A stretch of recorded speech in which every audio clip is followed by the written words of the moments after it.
ശത്രുക്കൾക്ക് മുൻപിലേക്ക് കലാഷ്നിക്കോവുമായി നെഞ്ചും വിരിച്ചു വരുന്ന ഒറ്റയാൻ നായകന്മാരല്ല ഇപ്പോൾ ബോക്സ് ഓഫീസിൽ തരംഗം സൃഷ്ടിക്കുന്നത്. ഭർത്താവും ഭാര്യയും അവരുടെ മക്കളും അടങ്ങിയ ചെറിയ കുടുംബങ്ങൾ, അവരാണ് ഇപ്പോൾ തിയേറ്ററുകളിലും OTT-യിലും താരങ്ങൾ. കേൾക്കാൻ തന്നെ രസമില്ലേ, ഒരു റേഷൻ കാർഡ് തുറന്നു വായിക്കുന്ന പോലെ. പക്ഷെ വെള്ളിത്തിരയിലെ കുടുംബങ്ങൾ അത്ര സന്തുഷ്ടരല്ല.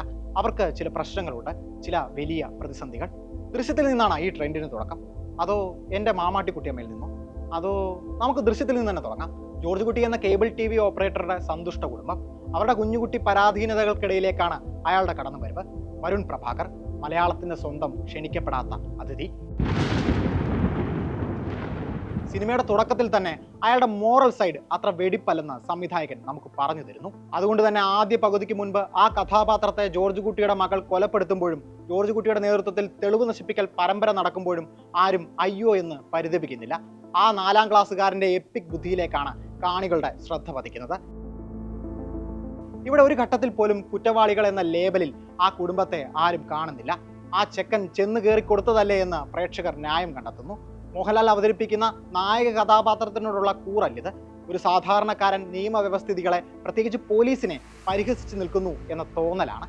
വെറുതെയല്ല കഥയിൽ വരുൺ IG-യുടെ മകനാകുന്നത്. നിയമവും പോലീസും സാധാരണക്കാരനെ സംരക്ഷിക്കുന്നില്ല എന്ന കാണിയുടെ തോന്നലാണ് അവരെ പക്ഷം ചേരാൻ പ്രേരിപ്പിക്കുന്നത്. അവർ സ്വാഭാവിക നീതിക്ക് ബദലായി ജോർജ് കുട്ടിയുടെയും കുടുംബത്തിന്റെയും രക്ഷയ്ക്കായി പ്രാർത്ഥിക്കുന്നു. 2013-ലാണ് ദൃശ്യം റിലീസായത്. സിനിമ വൻ വിജയം.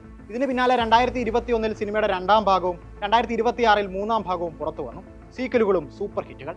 ദൃശ്യം 3 ഇങ്ങനെ കോടി ക്ലബ്ബുകൾ കീഴടക്കി ആരോഹണം തുടരുമ്പോൾ മറ്റ് 2 കുടുംബങ്ങളെ കൂടി ഓർക്കണം. 2 കൊലമാസ് കുടുംബങ്ങൾ. 1 മോഹിനിയാട്ടത്തിലെ ഭരതൻ നായരുടെ വലിയ കുടുംബം. 2 ബ്ലാസ്റ്റ് എന്ന തമിഴ് ചിത്രത്തിലെ ആക്ഷൻ കിങ്ങിന്റെ കരാട്ടെ കുടുംബം. ജോണറിലും പരിചരണത്തിലും വ്യത്യസ്തമായ സിനിമകൾ. ദൃശ്യം ഫ്രാഞ്ചൈസി ക്രൈം എലമെന്റ്സ് ഉള്ള ഫാമിലി ഡ്രാമയാണ്.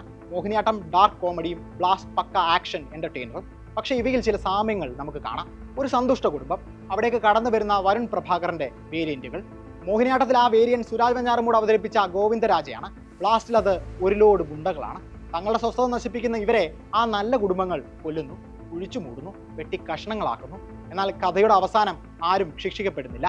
നമ്മൾ കാണികൾ ഈ ബ്രില്യൻസ് കണ്ട് കൈയടിക്കുന്നു, ചിരിക്കുന്നു. ഇവിടെയാണ് ഈ സിനിമകൾ ക്രൈമിനെ നോർമലൈസ് ചെയ്യുന്നു എന്ന വിമർശനം വരുന്നത്. ശരിക്കും ഈ വിമർശനത്തിന്റെ കാര്യമുണ്ടോ?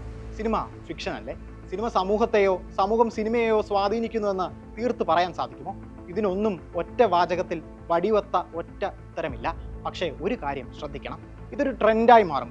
അതിന് പ്രേക്ഷകർ കൈയടിക്കുമ്പോൾ അത് സിസ്റ്റത്തിനോടുള്ള അവരുടെ അനിഷ്ടം കൂടിയാണ് പ്രകടമാക്കുന്നത്. ഒരു കാലത്ത് നായകൻ കീഴടങ്ങുന്നത് വലിയൊരു വിഭാഗം ആരാധകരെ എങ്ങനെ നിരാശരാക്കിയോ ആ ആനുകൂല്യം ഈ കുടുംബങ്ങൾക്കും ലഭിക്കുന്നുണ്ട്.